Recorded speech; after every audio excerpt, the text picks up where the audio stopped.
नहमदुहु व नुसल्ली अला रसूलिहिल करीम अम्मा बाद फ़ाऊज़ु बिल्लाहि समीउल अलीम मिनश शैतानिर रजीम बिस्मिल्लाहिर रहमानिर रहीम रब्बि ज़िदनी इल्मन आमीन या रब्बिल आलमीन।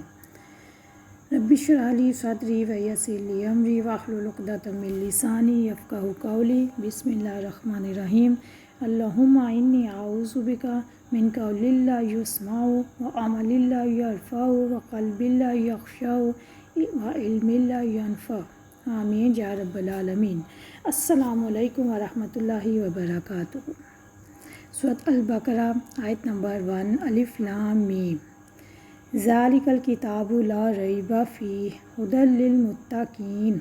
अब यहाँ पे आप देखें कि अलिफ लाम मीम ये हरूफ़ मुक़त्ताअत में से है और बड़े से बड़ा आलिम व मुफ़स्सिर पहले 3 हर्फ अलिफ लाम मीम का मायने ही नहीं जानता तो भी वो कैसे दावा कर सकता है कि वो कुरान को जानता है। यही इंसान के अंदर आजिज़ी होनी चाहिए, बेबसी अल्लाह के सामने होनी चाहिए और अल्लाह के कलाम के सामने होनी चाहिए कि जो फ़जीलत अल्लाह की ज़ात को हासिल है वही अल्लाह के कलाम को, अल्लाह की किताब को, पूरी दुनिया के कलाम पर फ़जीलत हासिल है। दूसरी आयत को जब हम पढ़ेंगे तो यहाँ पे आप देखें कि ज़्यादातर कुरान मजीद में जो पाकिस्तानी कुरान मजीद है फ़ी ही से पहले भी 3 डॉट्स हैं और बाद में भी 3 डॉट्स हैं। इसको जो 3 डॉट्स के अंदर कोई लफ्ज़ लिखा जाता है इसको मुआनका कहते हैं। इसका मतलब ये है कि इसका मायनवी ताल्लुक़ जो है वो पीछे भी है और इसका मायनवी ताल्लुक़ अगली हर्फ के साथ भी है। यानी इसको हम 2 तरह से पढ़ सकते हैं। ज़ालिकल किताबु ला रैब फ़ीह इस तरीके से भी पढ़ सकते हैं और दूसरी तरह से ज़ालिकल किताबु ला रैब फ़ीही हुदल लिल मुत्तक़ीन। 2 तरीके से हम इसको पढ़ सकते हैं। यानी इसका क्या मतलब बना, जब हम पहले तरीके से पढ़ेंगे ला रैब फ़ीह तो इसका मतलब होगा कि इसमें हदायत भी है मुत्तक़ीन के लिए और दूसरा मतलब होगा कि इसमें कोई शक नहीं। 2 मतलब आ जाते हैं। ज़ालिका, अब आप देखें जिनको थोड़ी बहुत अरबी के बारे में पता हो या कभी पढ़ा हो कि ज़ालिका और हाज़ा ये 2 लफ्ज़ इस्तेमाल होते हैं, एक दूसरे की जगह पर भी इनको इस्तेमाल किया जाता है। ज़ालिका वो किताब, लेकिन अब यहाँ पे देखें कि ज़ालिका बमानी हाज़ा है। यानी कुरान मजीद में बाज़ जगहों पर ज़ालिका की जगह हाज़ा इस्तेमाल हुआ है और बाज़ जगह पे हाज़ा की जगह ज़ालिका इस्तेमाल हुआ है। यानी ये एक दूसरे की जगह पर इस्तेमाल किए जा सकते हैं। अब यहाँ पे अगर हम देखें ज़ालिका वो किताब ला रैबा जिसमें कोई शक नहीं, यानी ये वो किताब है जिसमें कोई शक नहीं, ये वो अजीम किताब है। यहाँ पे इस लफ्ज़ का मतलब समझना बहुत ज़रूरी है। ज़ालिका वो किताब, आप जानते हैं जैसे इंग्लिश में हम लफ्ज़ इस्तेमाल करते हैं दैट वो के लिए, लेकिन यहाँ पे ज़ालिका का मतलब वैसे तो वो है लेकिन हाज़ा का मतलब होता है ये। तो हम ज़ालिका की जगह हमने हाज़ा क्यों नहीं लगाया, क्योंकि इस लाइन का मतलब समझने की ज़रूरत है। ज़ालिका वो किताब ला रैबा ये वो किताब है, अजीम किताब है जिसमें कोई शक नहीं, यानी वो किताब जिसका ज़िक्र अब आने वाला है। और दूसरा मतलब यहाँ पे इससे मुराद कुरान की अज़मत है। जैसा कि अभी हमने दुआ पढ़ी थी सूरत फातिहा में इहदिनस सिरातल मुस्तकीम, अल्लाह से कुछ मांगा था ना, तो ये इसका जवाब है। बताया जा रहा है कि ज़ालिकल किताब की जो तुमने दुआ मांगी थी ये वो किताब है, इसका जवाब यही वो किताब है। असल में ज़ालिका का इशारा उस हदायत की किताब की तरफ है, इसलिए इसके लिए वो का लफ्ज़ इस्तेमाल में आया है।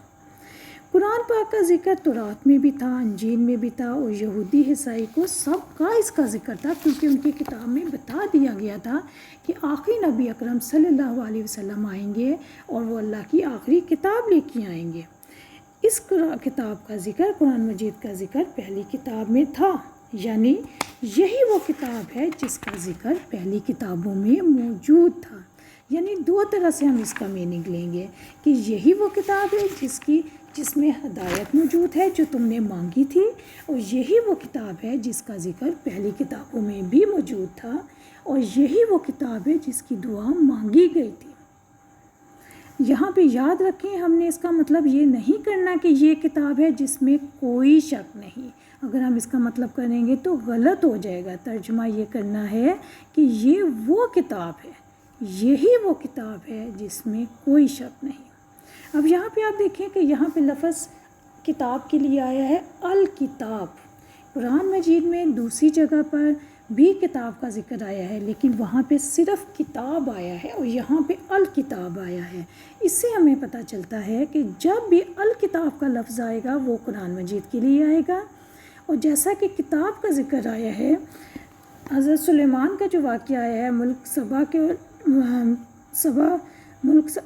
سبا کا نام جو انہوں نے خط لکھا تھا, اس کے اندر جو لفظ لکھا ہے وہاں پہ لفظ آیا ہے کتاب کریم, یعنی کتاب, وہ کتاب, کوئی بھی لکھی ہوئی چیز کو ہم کتاب کہیں گے. لیکن جب بھی الکتاب آئے گا تو اس سے مراد قرآن مجید ہوگا. ٹھیک ہے, کتاب, خالی کتاب کا مطلب کوئی بھی لکھی ہوئی بات, کوئی بھی لکھی ہوئی خط, لیکن الکتاب سے مراد قرآن مجید. حضرت جبرائیل علیہ السلام کے ذریعے جو امین فرشتے تھے ان کے ذریعے سے یہ کتاب اتری. حضور اکرم صلی اللہ علیہ وسلم کے قلب اطہر پہ یہ نازل ہوئی تاکہ اس کے ذریعے سے لوگوں کو خبردار کر دیں اس میں کوئی شک نہیں. اب ہم دیکھیں گے لا ریبہ, لا ریبہ, اس میں کوئی شک نہیں کہ حضرت جبرائیل علیہ السلام جو فرشتوں کے سردار تھے, امانت دار تھے, اور ان کے ذریعے سے رب العالمین کے پیغمبر رحمت للعالمین حضرت محمد صلی اللہ علیہ وسلم پر یہ کتاب اتری. اس بارے میں ہم شک نہیں کر سکتے. یقین کریں جب بھی کسی چیز کے بارے میں دل میں شک پڑ جائے, شیطان شک ڈال دے, اگر آپ اس چیز کی یا بات کے بارے میں 99% بھی یقین سے ہوں گے کہ یہ بات سچ ہے, لیکن اگر 1% بھی شک آپ کے دل میں آ جائے گا تو پھر یقین رکھیں آپ اس سے پوری طرح سے مستفید نہیں ہو سکتے, فائدہ نہیں اٹھا سکتے.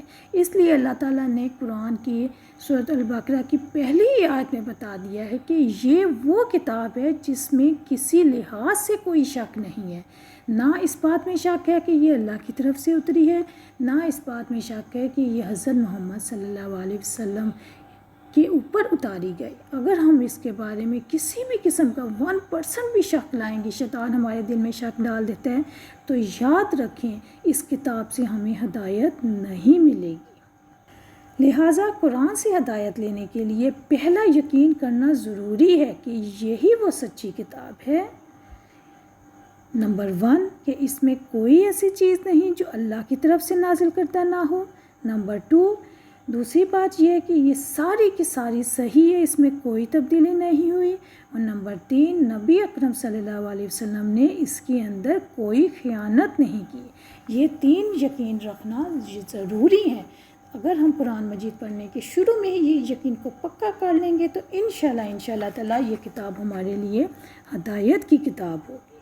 امام مالک رضی اللہ عنہ کہتے ہیں کہ اگر کوئی انسان دین میں کوئی نیک کام کر انجام دیتا ہے, ایسا کام جو نبی اکرم صلی اللہ علیہ وسلم نے نہیں کیا, تو وہ کہتے ہیں, امام مالک کہتے ہیں کہ نعوذ باللہ اس کا مطلب ہے کہ حضور صلی اللہ علیہ وسلم نے نعوذ باللہ من ذالک ہمارے تک یہ دین پورا نہیں پہنچایا, یعنی رسالت میں خیانت کی ہے. یعنی تم جو نیا کام ایجاد کر رہے ہو یہ نبی اکرم صلی اللہ علیہ وسلم نے نہیں بتایا. رسول اللہ صلی اللہ علیہ وسلم نے بعینہ ہی یہ پورا کا پورا دین ہمارے تک نہیں پہنچایا. نعوذ باللہ. اس بات کا یقین کرنا بہت ضروری ہے کہ جو کچھ اللہ نے حضور صلی اللہ علیہ وسلم کو بتایا وہ انہوں نے ہمارے تک پورا کا پورا پہنچایا. اس کے بارے میں ہم انشاءاللہ مزید بات کریں گے اگلی ویڈیو میں. السلام علیکم ورحمۃ اللہ وبرکاتہ.